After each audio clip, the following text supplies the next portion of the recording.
ನಾನು ನೋಡಿರುವ ಸಂತೋಷ ಇರ್ಬೋದು, ನಾನು ನೋಡಿರುವ ಹಣ ಇರ್ಬೋದು, ನಾನು ನೋಡಿರುವ ನಾನು ಮಾತಾಡಿರುವ ಜನ ಇರ್ಬೋದು, ನಾನು ಕೆಲಸ ಮಾಡಿರುವ ವ್ಯಕ್ತಿಗಳಿರ್ಬೋದು, ಅನೇಕರು ನನ್ನನ್ನು ಗೈಡ್ ಮಾಡಿದ್ದಾರೆ ಕೂಡ.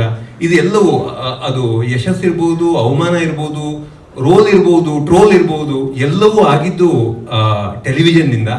ಆ ಟೆಲಿವಿಷನ್ 10 ವರ್ಷಗಳ ಜರ್ನಿ ಬಹಳ ತುಂಬ ಕಂಟೆಂಟೆಡ್ ಇದ್ದೆ ನಾನು. ಬಹಳ ಖುಷಿ ಜರ್ನಿ ಅದು.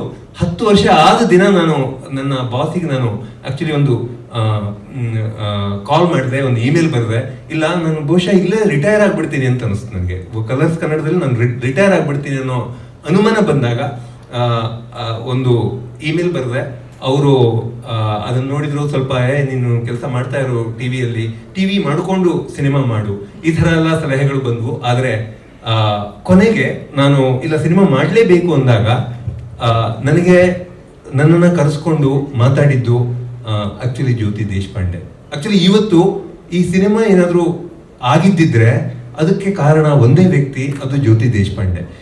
ಯಾಕೆ ಇದನ್ನು ಹೇಳ್ತಿದ್ದೀನಿ ಅಂದರೆ, ಜ್ಯೋತಿ ದೇಶಪಾಂಡೆ ಅವರು ಒಂದು ಜಿಯೋ ಸ್ಟುಡಿಯೋಸ್ ಇಂದ ಅನೇಕ ಸಿನಿಮಾಗಳನ್ನ ಪ್ರೊಡ್ಯೂಸ್ ಮಾಡಿದ್ದಾರೆ. ಇತ್ತೀಚೆಗೆ ಬಂದ 4 ಸಿನಿಮಾಗಳು ಅಂದರೆ ಸೂಪರ್ ಹಿಟ್ 4 ಸಿನಿಮಾಗಳು ಜಿಯೋ ಸ್ಟುಡಿಯೋಸ್ ಇದೆ. ಆರ್ಟಿಕಲ್ 370 ಇರ್ಬೋದು, ಲಾಪತಾ ಲೇಡೀಸ್ ಇರ್ಬೋದು, ಶೇತಾನ್ ಇರ್ಬೋದು, ತೇರಿ ಬಾತೊಮ್ಮೆ ಇರ್ಬೋದು. ಈ ಥರ ಅವರು hit after hit Jio studios ಕೊಟ್ಟಿದೆ. ಜ್ಯೋತಿ ಇನ್ನೇನು ಕೇಳಲಿಲ್ಲ, ಸ್ಕ್ರಿಪ್ಟ್ ಓದಿದ್ರು ಮತ್ತು ಸ್ಕ್ರಿಪ್ಟನ್ನು ಒಂದು ಮಟ್ಟಕ್ಕೆ ಅರ್ಥ ಮಾಡಿಕೊಂಡು ಅವ್ರು ಹೇಳಿದ್ದು ಒಂದೇ, ಓಕೆ, ಸೊ ನಾನು ಕತೆ ಹೇಳುವವನನ್ನು ನಂಬುತ್ತೀನಿ, ನೀನು ಮಾಡು ಅಂತ. ಸೊ ಈ ಒಂದು ಧೈರ್ಯ ಒಬ್ಬ ಕತೆಗಾರನಿಗೆ ಸಿಕ್ಕಿದ್ದು ಅದು ಅದೃಷ್ಟ. ಸೊ ಅವರು ನನಗೆ ಅವಕಾಶ ಕೊಟ್ಟರು. ಓಕೆ, ಟಿವಿ ಬಿಡ್ತೀಯಾ, ಆಯಿತು, ನೀನು ಜಿಯೋ ಸ್ಟುಡಿಯೋಸನ್ನು ಕರ್ನಾಟಕದಲ್ಲಿ ಸೆಟಪ್ ಮಾಡುವಂತ ನನ್ನ ಜಿಯೋ ಸ್ಟುಡಿಯೋಸಿಗೆ ಕರ್ಕೊಂಡ್ಬಂದ್ರು.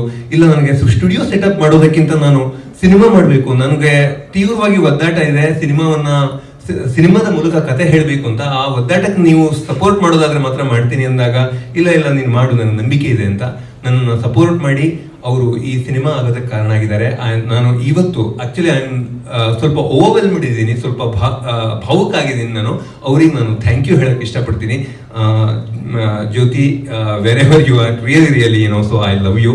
ಸೊ ಇದು ಮೈ ರೆಸ್ಪೆಕ್ಟ್ ಫ್ರಮ್ ಸೊ ಇಲ್ಲಿ ಬೆಂಗಳೂರಿಂದ ನನ್ನ ರೆಸ್ಪೆಕ್ಟ್ ನಿಮಗೆ.